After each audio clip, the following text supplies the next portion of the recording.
Hi, my name is Richi, and I'm from the Dominican Republic, and I moved here to the U.S. I was following my parents, and I came. I went to different places doing tryouts, playing baseball, and I was trying to find the school that fit the best for me. And the Lord opened the door for me to come to Corban University, and that's how I met my beautiful wife, Mariah Sede. Yeah. For me, I wasn't really sure where I was going to go. I didn't know what was going to be like financially feasible for me.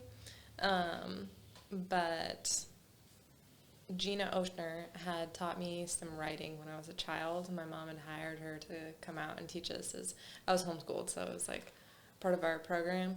And I loved writing, and I figured if Gina Oshner was going to be here, then I wanted to come here. So I really came here because of her. And I did get to study under her and a bunch of wonderful professors, both in writing and psychology. Um, but yeah, that's how I found my way here. And that's how I met Richie in my, third year? Mhm. Yeah. Third year. And it is incredible how two couples from Dominican Republic and then from Carlton, Oregon, the dangerous town of Oh, Carlton. jeez. Carlton's the best, safest, Yeah. quaintest little town. It is a nice place. Yeah. How we met and how the Lord opened the door for us to come to Corbin and have mutual friends. That was Valerie. That was a Yeah.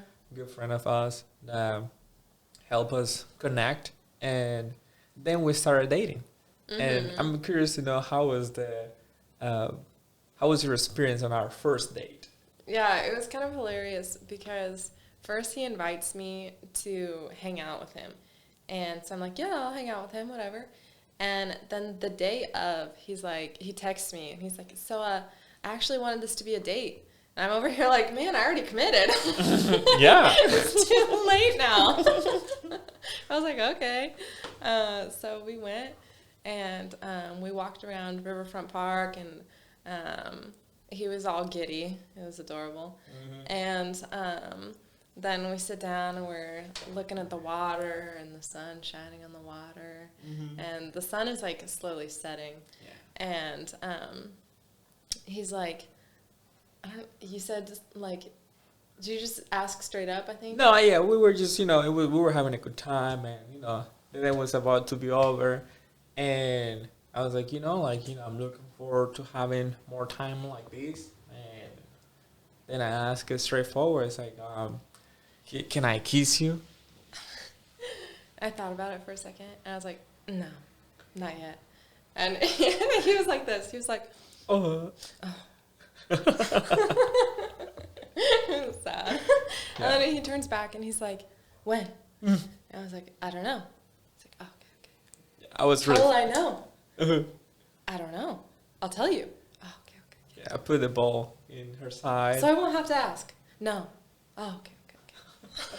I put the ball in her side and took the pressure, so I fell in my first attempt to kiss her. So it was not easy for me. It was not easy. It was a big process. I wonder what is our advice for dating couples and engaged couples as they're in their wedding process and they want to get married at some point.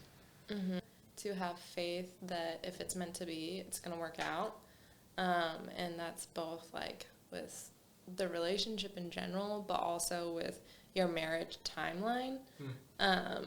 Because, I mean, we got married really fast. Yeah. And we didn't have like, the American standard of financial preparation prior to getting married. And it all just fell in line. And, I mean, we're totally fine. Yeah, which that's a concern of a lot of people. It's like I do not have the money.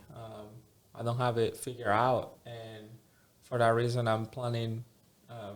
Which I understand. Everybody's timing is different, but at the same time, in our experience, it was helpful to trust the Lord. We jump, and it's been going well so far. Yeah, and we were thinking like, okay, so we're either going to get married this summer or we're going to get married the next summer. Yeah. And thinking about that right now, like we wouldn't even be married at this point. Nope. And I can't even imagine that. Like that's so weird to even think about. Like I'm glad we got married when we did. Yeah.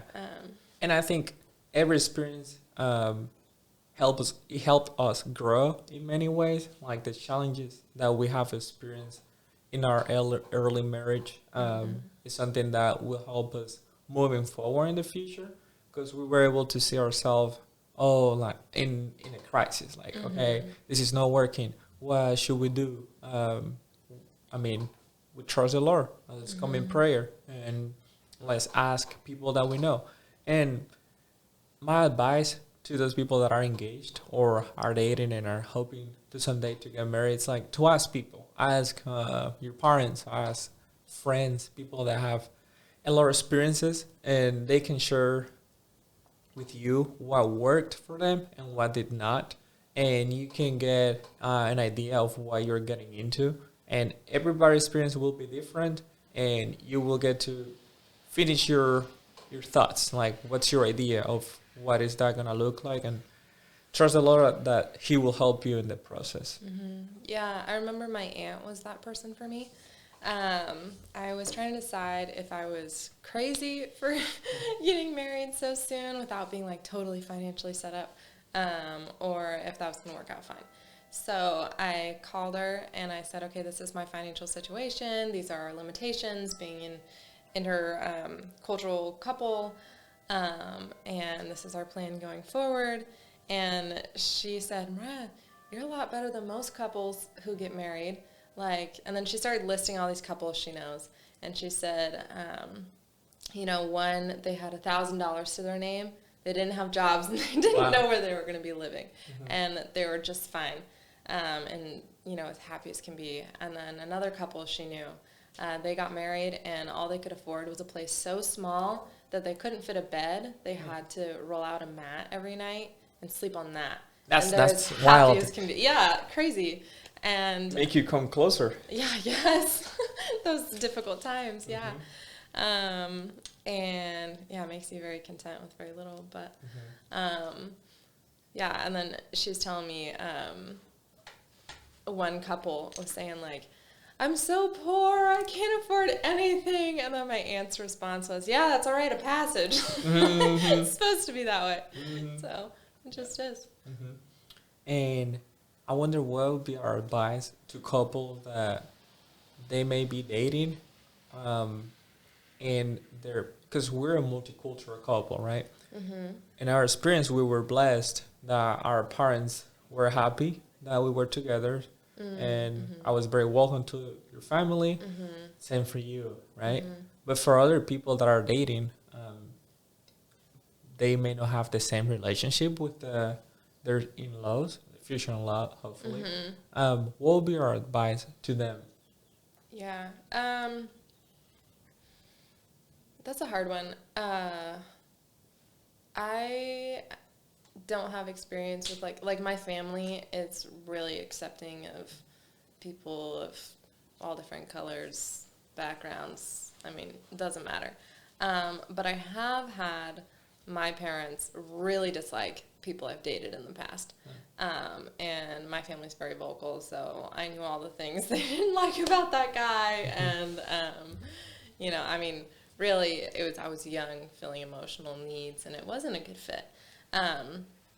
But I would say be respectful of those loved ones. Ask questions, listen. If, they truly are prejudiced, you're going to see that. If it's something else where they just really don't think you're a good fit for some other reason, you're probably going to get that figured out if you choose to truly listen and have an open heart about the issue. Because the people who love you, the things they tell you, they're because they love you, and they might be misguided, but you'll be able to figure that out. But I would just say always be respectful, always listen, and then in the end it is your decision. And so they don't have to. Parents, no spouse is ever good enough for their child. So, their child is just perfect in their mind, and nobody can measure up. They can get close, but they're never going to measure up. So if if you know that's the one and your family's not totally on board, well, eventually they're probably going to come on board and adopt that person as their own child and just love them. So, Yeah, something I learned in our premarital counseling was that when you decide to marry someone, you're not just marrying that person. You're also marrying her family or his family.